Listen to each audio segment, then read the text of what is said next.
When John F. Kennedy won the presidential election of 1960, many in the public were hesitant to throw their support behind him. He barely beat Richard Nixon, about 0.2%, and to many he was unknown. But he quickly won over the public with his charisma and youth. At his inauguration, his wife was holding their infant son. And his words of, "Ask not what your country can do for you, ask what you can do for your country," is sort of a high-water mark of post-World War II optimism. But his first few months in office were quickly hit by setbacks. The botched Bay of Pigs invasion, disastrous summit with the Soviet premier, a mismanaged approach to the civil rights movement. So there are many more rough edges than most people think when they imagine the mystique of Camelot. Looking back on Kennedy's strengths and challenges as a man and leader from the lens of today, I'm speaking with Mark Updegrove, author of Incomparable Grace, JFK in the Presidency. Mark is a presidential historian, author of 5 books on the presidency, and also serves as the president and CEO of the Lyndon B. Johnson Foundation. We discuss many aspects of Kennedy's legacy, how he took his public failings and learned and grew from them, and how he also failed to do the same with his personal failings, particularly his many extramarital liaisons, how JFK fought corporate America to refrain from increasing prices because he feared inflation would prevent the sustained economic growth he saw as the ticket to a successful presidency. Also, we'll discuss JFK's complicated history with the civil rights movement, how he reacted more than acted, his difficult but ultimately successful partnership with LBJ, and finally, how we view JFK both too positively, too negatively, and how we should understand him after almost 60 years from his assassination. There's a lot to examine and reassess here, so I hope you enjoyed this discussion with Mark Updegrove. For those that have no living memory of JFK, it's nearly impossible to think of his presidency as anything but a few preordained moments that move inevitably toward his death. It could go like this. You have his 1961 inauguration that marks a high point of the optimism of the post-war era, where he tells us to ask not what our country could do for us, but we can do for our country. Then the Bay of Pigs invasion occurs. Then he calls us to land on the moon before the end of the decade. Then the Cuban Missile Crisis. Then a speech in West Berlin. Then his assassination. So it's very difficult for those who didn't witness those moments to think of themselves as being in the present and not getting swept along by these beats. So could you tell us, what was it like to actually be in the early days of his presidency, especially in the early months that were marred by setbacks? You know, and one of the things we failed to recognize, I think, about the Kennedy presidency is John F. Kennedy wins office by 0.2 of a percentage point. And but for a handful of votes in Texas and Illinois, the incumbent vice president, Richard Nixon, would have been president. So it's a squeaker of an election. But John F. Kennedy quickly captivates the American people, and to a large extent the world, because of this dashing figure that he cuts. He's elegant, he's ambitious, he's eloquent, he's graceful, and we are taken not only by him, but by his wife, Jacqueline Kennedy, and by the vivacious Kennedy family. And of course, he takes the presidency with that the soaring rhetoric of his inauguration, including, as you suggest, Scott, the ask not what your country can do for you, ask what you can do for your country line, which becomes an eternal expression of American ideals.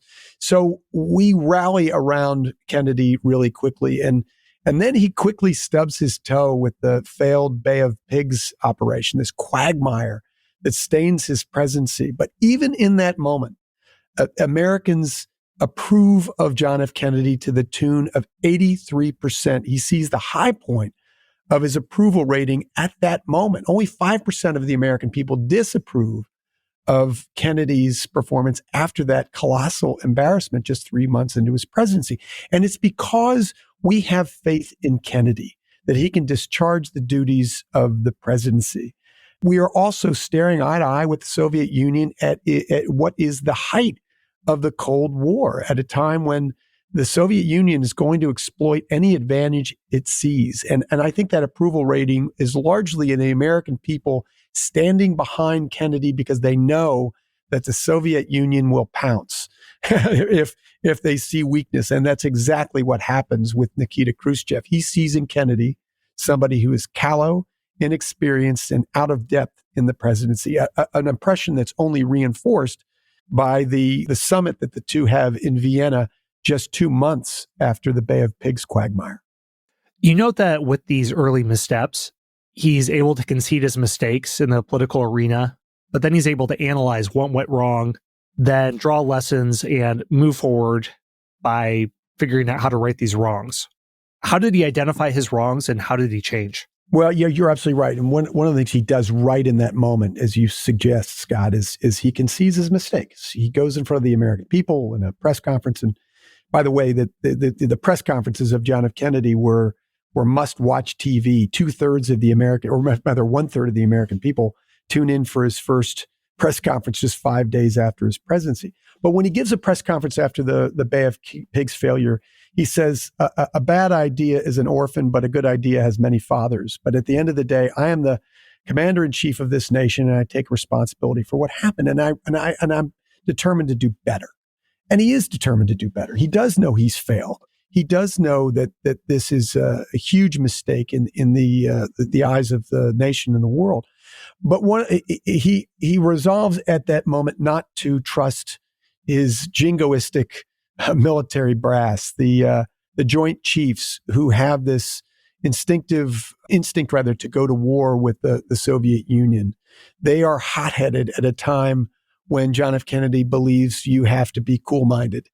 And he is determined to avoid war during this, again, what is the height of the Cold War, including his cool composure during the course of the Cuban Missile Crisis. That changes everything for Kennedy. He doesn't automatically listen to his military advisors. He takes the counsel of others. He doesn't box himself into a corner. He looks for a peaceful way out of the crisis.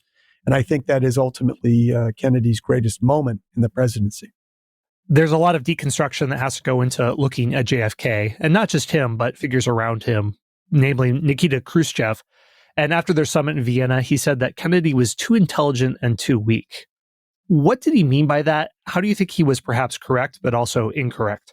I think by too intelligent, he means that he sees Kennedy as an effete Ivy Leaguer, somebody who's very smart, but is not street smart in the way that Khrushchev was. He's not pugnacious. He's not truculent like Khrushchev is. He sees Kennedy as being weak as a consequence of that. This rich boy who achieves the presidency because of his father's power and wealth and influence and doesn't have much on the ball. But he also concedes after the Cuban Missile Crisis that he is underestimated.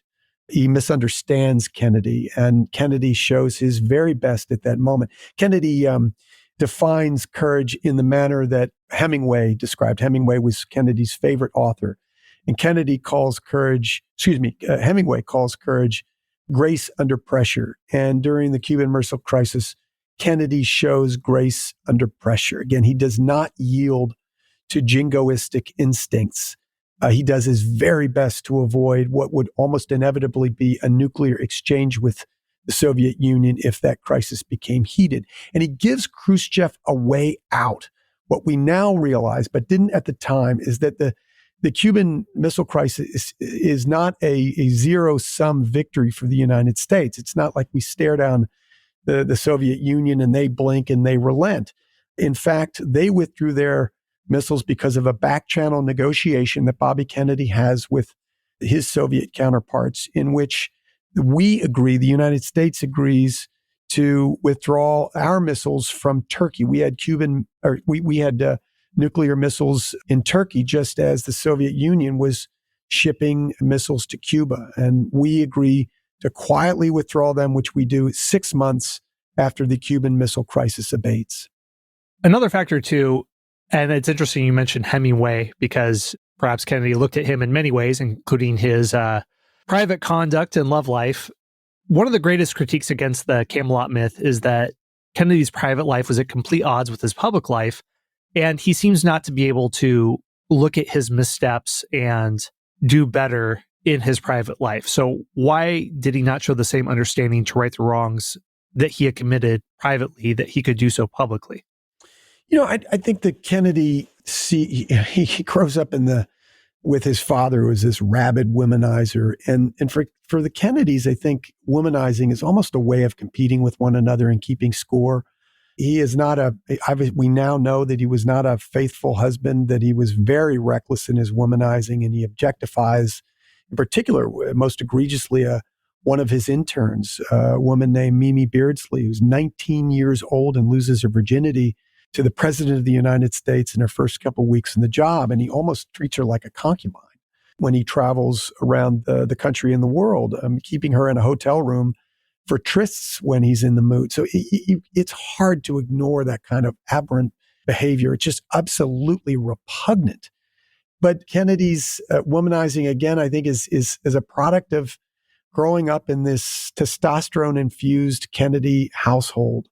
One of the things that we do know is that the Kennedy marriage ultimately works, and it gets stronger during the course of the presidency as Jackie becomes this partner to her husband, particularly when he faces the crises of his administration. For instance, Jacqueline Kennedy, who spends the most of the administration outside of the White House, either in Middleburg, Virginia, or in Hyannisport or abroad, comes back to the White House at a time when we believe that, again, a nuclear exchange with the Soviet Union might be imminent.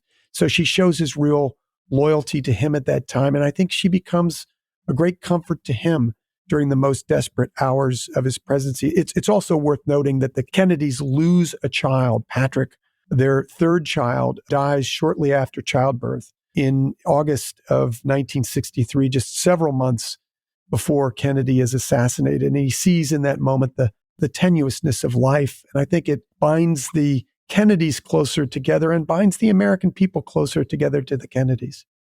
I knew about the distance between them and how she spent time away from the White House because she was aware of her husband's infidelities. But I didn't know about that aspect, that they were brought closer together by these tragedies. And I was surprised when she called her time in the White House our happiest years. You mentioned a few of those things, that they were drawn together by tragedy, but can you also elaborate on that? Because that part was surprising. Yeah, I think Jackie Kennedy had enormous admiration for her husband. She knew of his infidelities. In fact, she talks about it with a French journalist.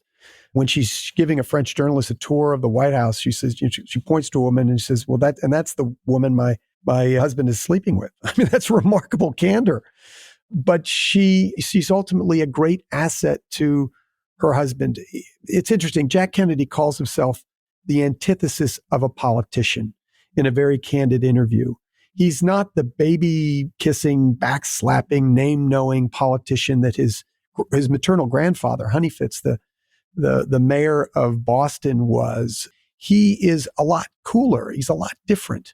He's suited, he believes, to the television age, but he's not that stereotypical politician, nor is Jacqueline Kennedy the stereotypical political wife, someone who's trying to contrive a relatable personality in order to engender the support of the public. She is very much her own person, someone we would call genuine and authentic in today's parlance. And that's a great asset at that time. The American people are proud that Jacqueline Kennedy is our first lady. She makes the White House sort of the envy of the world, makes it a center of culture and artistic expression, redecorates the White House. So she becomes a great asset as first lady. And the two, I think, revere each other and the contributions they are making to their country during those 3 years of the Kennedy presidency. This raises an interesting question of how you would characterize their marriage. Sometimes husband and wife duos in the White House are called power couples, the John and Abigail Adams, or Bill and Hillary Clinton. Some have characterized LBJ and Lady Bird. That one's more contested. Where the two they're really symbiotic. They feed, their ambitions feed off of each other. And you could find other examples in history, Justinian and Theodora of the Byzantine Empire, Ferdinand and Isabella. Other times, First Lady doesn't seek that out. And that's no knock against a particular First Lady. They just simply aren't interested in politics. A Laura Bush, George W. Bush, Amy Eisenhower, other examples. Would you call them a power couple, or is that a mischaracterization? I'm not sure that Jackie Kennedy wanted power. So Hillary Clinton wanted power. Eleanor Roosevelt wanted power. Lady Bird Johnson, in her own very quiet way, exuded power. She had her own, agenda. She wanted to do certain things, and Lyndon Johnson, she knew was able to carry those things out. Jackie Kennedy didn't want power, but what she wanted is for her husband to be a great president. She saw in him his ability for greatness, and she had a sense of history just as he did. and knew what he was capable of doing. And she wanted to do everything she could to ensure that he was remembered as a great president, not only while she was first lady, but in spinning the Camelot myths after he died. She wanted to make sure that he was upheld as one of our greatest presidents. And that's when she starts in the wake of his assassination, along with Kennedy acolytes, creating this this mythological character that has become John F. Kennedy, that to some degree obscures the real flesh and blood Kennedy. I really wanted to demythologize Camelot and show the reader Kennedy in all his greatness and all his flaws and in everything that was John F. Kennedy. The fact that he stood on feet of clay at times and showed flashes of greatness at others. Scott here. We're going to have a very short word from our sponsors. But first, I want to give a shout out to all the great shows on the Parthenon Podcast Network, including History of the Papacy. You can find this and many other great shows at parthenonpodcast.com. I'm sure you'll get asked about this quite a bit in the promotion of your book because many people are talking currently about inflation. Kennedy dealt with this in his administration. He fought it because he feared that his presidency wouldn't be successful, but also it would harm poor Americans most of all. In one example, he goes against the steel industry, trying to prevent them from raising their prices. He's publicly battling with steel executives. He is opening up antitrust investigations, or at least his allies in Congress are. Tell me about his battle with inflation and whether or not that's applicable for today. You know, in the middle of his presidency, there is a negotiation between steel labor and executives where the steel industry agrees not to increase the rate of steel prices, which could have inflationary ripples in the economy. And no sooner do they make this agreement with Kennedy than they back off. Roger Blau comes to the White House and tells Kennedy he is actually, contrary to the agreement that they have struck, is actually going to increase steel prices. And Kennedy, who didn't get angry very often, becomes apoplectic. And he says, we're going to go to war with the steel industry. We are going to ensure, because right after U.S. Steel increases steel prices, there's this domino effect in the steel industry, and other steel companies do so in kind. And Kennedy's desperately worried that that's going to create an inflationary economy at a time when he's asking Americans to make sacrifices, to make America a better country, particularly when we are battling for our hearts and minds during the course of the Cold War with the Soviet Union.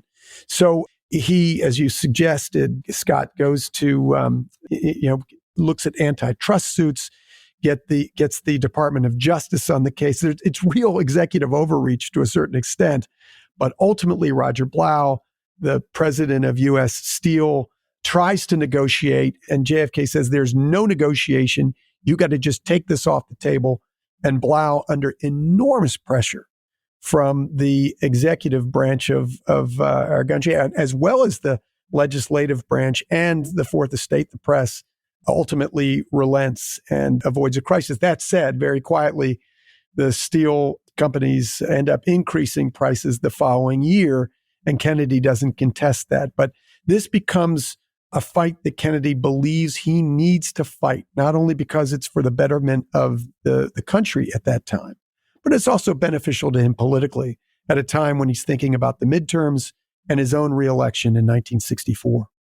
Now, as a tangent, question I have to ask, I've been asked many times on the show is, what if JFK hadn't been assassinated? This scenario is looked at repeatedly in fiction, all sorts of things happening, that it would have been disaster. Perhaps his Addison's disease would have progressed. Perhaps his affairs would have come to light. It would have tarnished his image.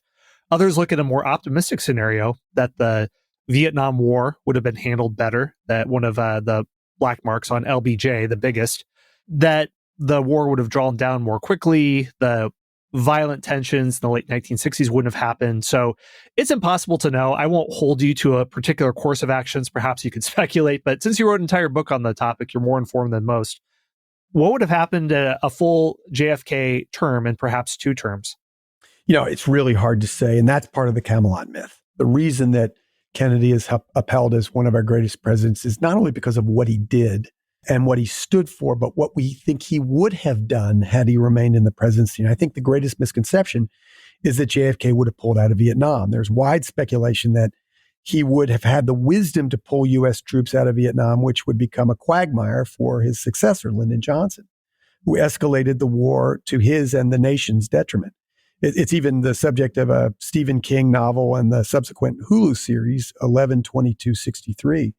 But while JFK's pattern as president suggests that he may possibly have taken a more prudent path in Vietnam, as he had by averting military conflict in Laos and Berlin and Cuba, there is no evidence or scant evidence at best that he would have definitively drawn from the war. In fact, just 2 months before his death, Kennedy said in a televised interview that it would be a deep mistake, his words, to do so, doubling down on the domino theory that suggested that allowing Vietnam to fall to communism would lead to other nations falling in turn. Even his advisors, Robert McNamara, McGeorge Bundy, Dean Rusk, were very hawkish on Vietnam. And Bobby Kennedy said shortly after his presidency, after his brother was assassinated, that his brother didn't have any plans to do so. That becomes part of the Camelot myth in the latter part of the 1960s, as Bobby Kennedy has aspirations to become president and turns away from the war, is more dovish as it relates to the war. So I think that's one major misconception. Another thing I would like to look at is his complicated relationship with the civil rights movement, because with LBJ stepping in, of course, one of his greatest legacies is the Civil Rights Act. And this didn't start with LBJ. There was serious movement federally in the 1950s and in other forms before.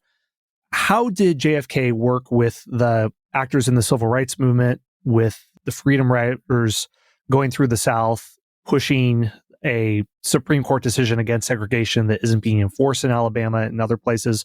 How does he work with them, and perhaps, I wouldn't say against them, but not always hand in hand? Reluctantly is the answer. The majority of Americans didn't see the urgency in pushing civil rights, and neither did John F. Kennedy, who was far more interested in foreign policy and saw the civil rights movement's exposure to the ravages of racial prejudice as tarnishing America's image abroad as we battled for moral high ground in the Cold War. Kennedy didn't act on civil rights as much as he reacted, though he finally stepped up to civil rights by calling it a moral issue and proposing the Civil Rights Act banning racial segregation. He exercised little political muscle in attempting to pass the bill, which had languished upon his assassination.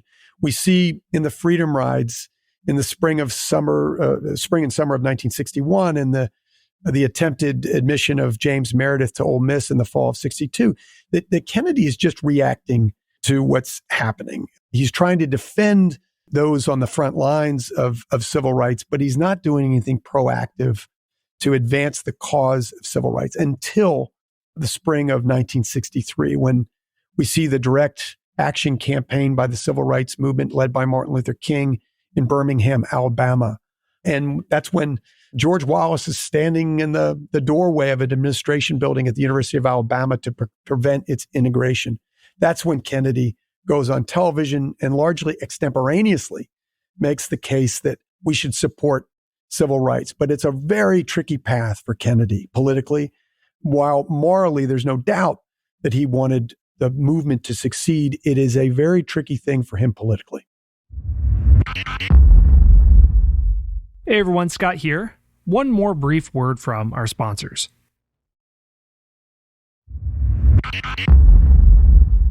I mentioned how LBJ handled civil rights, and part of the reason he could pass it was his mastery of politics above board and many times below board. Can you tell me about the relationship between JFK and LBJ and their incredible differences, but how they managed to strike a working relationship? Yeah, you're absolutely right, Scott. These are two people who are enormously different. You have John F. Kennedy being born into Brahmin privilege and going on to Ivy Leagues. He's cool. He's very much, a product of the Northeast. And there's, LBJ, who's hot by nature. He's he has a thick accent. He goes to Southwest State Teachers College and, comes from nothing in the Texas Hill Country. So the two could not have been more different. They're also pretty different when it comes to their careers before going to the White House. They both achieve Congress. They both become congressmen at the age of 29. They're real comers. But Kennedy is really in there to go on to greater roles. He no sooner gets to the House of Representatives than he wants to become senator, and then he wants to become president. Doesn't achieve much either as a congressman or as a senator. LBJ has a prodigious record in both bodies, particularly in the Senate, where he becomes minority leader and then perhaps the most powerful majority leader we've ever had in history. So Kennedy has this great respect for LBJ in the Senate because anytime he needs to get something done, he has to go through LBJ. When he becomes the presidential nominee in 1960, he also knows that Johnson can be a great asset because he needs Southern balance on the ticket, this sort of Boston, Austin, Northern, Southern ticket that they have by joining together.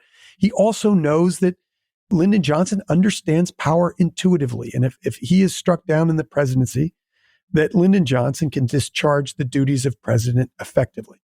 Johnson, in turn, realizes, I think reluctantly, that John F. Kennedy has become a great public hero. He has this wonderful image that he diffuses not only nationally, but abroad. And he comes to respect him. He also knows that if he doesn't take the second spot on the ticket, that the presidency will ultimately go to Richard Nixon. And that's almost certainly what would have happened if we hadn't had the Southern balance on the Democratic ticket in 1960. It almost certainly would have gone to the Republicans. As I mentioned, it's hard to realize now, but Kennedy won in a whisper in 1960 with just 0.2 of a percentage point. So Johnson makes all the difference on the ticket, I believe, at that moment. We're coming up on nearly 60 years of the Kennedy assassination, and he wasn't even actively serving as president for 3 years. But he still holds an outsized place, not only in American, but global culture. In Istanbul, where I lived for many years, one of the main roads on the historical peninsula in the city is called Kennedy Avenue. Now, in some ways, his image is frozen in amber, so it's hard to deconstruct. So to wrap things up, in what ways would you think he is better than how we remember him being? In what ways was he worse? And how should we consider the legacy of JFK? One of the ways he's better is rhetorically. Clement Attlee, the successor to Winston Churchill, said of Churchill's great gift for oratory during the Second World War, words at great moments are deeds. And Kennedy's words become deeds. When he says that we're going to go to the moon before the end of the decade, even though we're behind the Soviet Union at that point in the space race technologically. When he says, ask not what your country can do for you, ask what you can do for your country, and gets us to reach beyond ourselves. When he elevates civil rights to a moral cause in 1963, these words become deeds. Lyndon Johnson had a very different record as president. He's prodigious legislatively. Kennedy's not. Kennedy doesn't get much through Congress. He just doesn't have that great ability, that great force that Johnson did. Didn't have a great knowledge of the legislative process, but he does understand the importance of the presidency as a bully pulpit and understands his power rhetorically. And at that moment, that makes us a better nation. It gets us thinking beyond ourselves about our country at a time when the Cold War, as I mentioned earlier, it is at its height. I think in terms of where Kennedy is not as great, again, it's because he didn't get a lot done legislatively. He doesn't have a great batting average in terms of what he was able to get through Congress. There isn't great mark that he leaves legislatively, which is a really important measuring stick for a president. He does not, we talked about the misconceptions around Vietnam. We don't know what he would have done, but there is a misconception that he would have withdrawn troops. There's no evidence of that. And I think there's probably more credit given to him for civil rights because the Civil Rights Act was ultimately passed, but by Lyndon Johnson. It took Lyndon Johnson's force and the martyrdom of John F. Kennedy to get through the Civil Rights Act of 1964, which is probably as important as our founding documents, the Declaration of Independence and and the Constitution in terms of our realizing our ideals as a nation. Well, there's much more to this, and it's always worth understanding somebody who is more of a symbol than a person, what was actually going on behind the scenes. And for listeners who want to read about this, the name of your book is Incomparable Grace, JFK and the Presidency. Mark, thank you for joining us. Scott, thanks so much for having me. All right, that is it for today. If you would like to see show notes for this episode, along with all my others, go to parthenonpodcast.com. That's the name of the podcast network that I'm a part of, along with James Early's Key Battles of American History, Steve Guerra's Beyond the Big Screen and History of the Papacy, and other great history shows as well. If you'd like to support History Unplugged, the two easiest ways to do so are to subscribe to the show on the podcast player of your choice and leave a review. The second way is to join our membership program, and if you do so, you'll get completely ad-free episodes of the entire back catalog, which is 600 episodes and growing. Just go to patreon.com/unplugged.